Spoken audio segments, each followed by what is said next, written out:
ইলিশ কিন্তু ভারতে উপহার হিসেবে যাচ্ছে না, এটা রপ্তানি করা হবে এবং রপ্তানির টাকাটা বাংলাদেশ সরকার পাবে। সেটা খুব ছোট করে দেখার মতন টাকা না। আর দ্বিতীয় বিষয় হচ্ছে যে বাংলাদেশ থেকে ইলিশ চলে গেলে, এখনো তো যায়নি, গেছে, খালি একটা সিদ্ধান্ত হয়েছে, তার আগেই তো দাম বেড়ে গেছে। কাজে রপ্তানি হলে দাম বাড়বে এই কথাটা ঠিক না।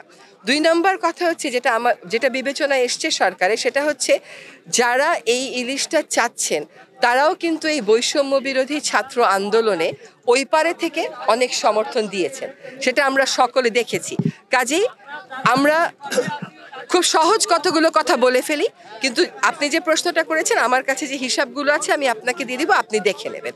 একটা কথা হচ্ছে যে সরকারের মন্ত্রণালয়গুলো যেন একসাথে বসে এই ব্যাপারে একটা সিদ্ধান্ত নয়। আমার ধারণা যে সিদ্ধান্তটা এসছে এটা আসলে একটা উচ্চ পর্যায় থেকেই আসা সিদ্ধান্ত। এটা হচ্ছে, আমরা সবসময় মনে রাখতে হবে যে আমাদের প্রতিবেশীর সাথে অনেক বিষয়ে আমাদেরকে আলাপ আলোচনা করতে হবে। আমরা সেই আলোচনার দ্বারটা ছোট ছোট বিষয়ে বন্ধ হয়ে যাক, এটা চাই না।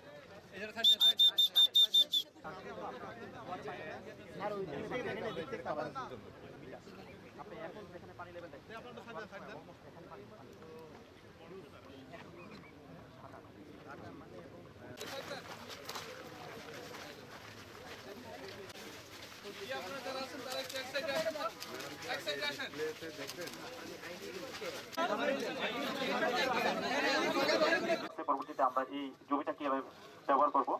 আর হচ্ছে এখানে স্যার এই জিনিসটা যে লাল যে জিনিসটা দেখা যাচ্ছে, এখানে হচ্ছে সন্দীপ চ্যানেলের পারে এখানে আপনার এখান থেকে প্রায় সেই দাগন ভুইয়া পানিটা শুধুমাত্র এই নদীর ভিতরে সীমাবদ্ধ থাকবে। আপনার হচ্ছে আমাদের লোকালয়ে প্রবেশ করবে না আমাদের।